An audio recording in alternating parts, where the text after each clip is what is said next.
My name is Prof Eisner. I am Wilson Professor of Criminology at the Institute of Criminology at the University of Cambridge. My main research area is violence research, so I'm interested both in differences between individuals and between societies in levels of violence. One of the fascinating things about levels of violence is that societies differ enormously in how violent they are.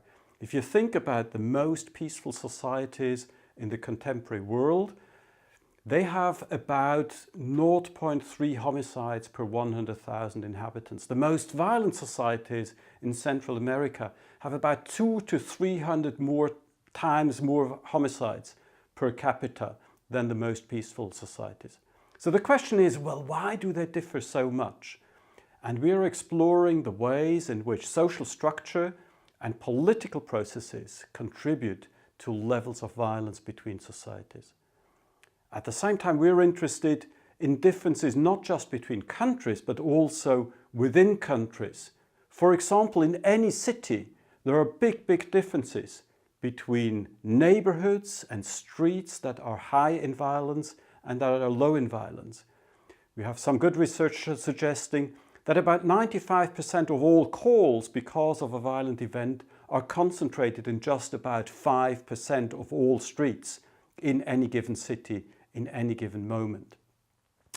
And we're trying to understand why sometimes violence goes up and why sometimes violence goes down. Just to give you one example here, Jamaica at the moment is one of the most violent societies on earth. Singapore, on the other hand, at the moment is one of the least violent societies on earth.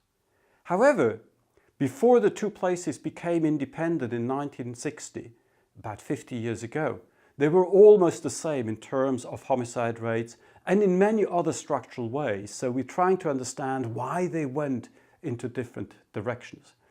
And I want to give you one example of what we believe may be responsible for these differences in trends.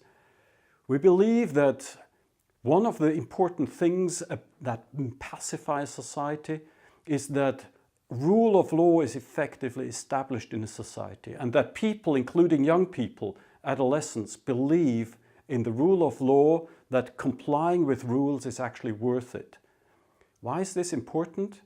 Because in evolutionary terms, humans, and especially male humans, have developed a sense of taking revenge in their own hands. And what the state does, what the justice system does, is to convince people that it's better that some authority establishes justice and establishes some equilibrium between wrongdoing and doing justice. And we believe that in most societies where violence is very high, there is a lack of belief, a lack of trust in the rule of law and in the functioning of institutions. But we are also interested in how these differences are related to child development. So we are currently doing a big piece of research where we compare children growing up in 8 different societies across the world, including Jamaica, Ghana, South Africa, Pakistan, Romania, Sri Lanka, Vietnam, and the Philippines. And we start with this research not with the children, but we start even before these children are born, namely during the pregnancy of the mothers. Why?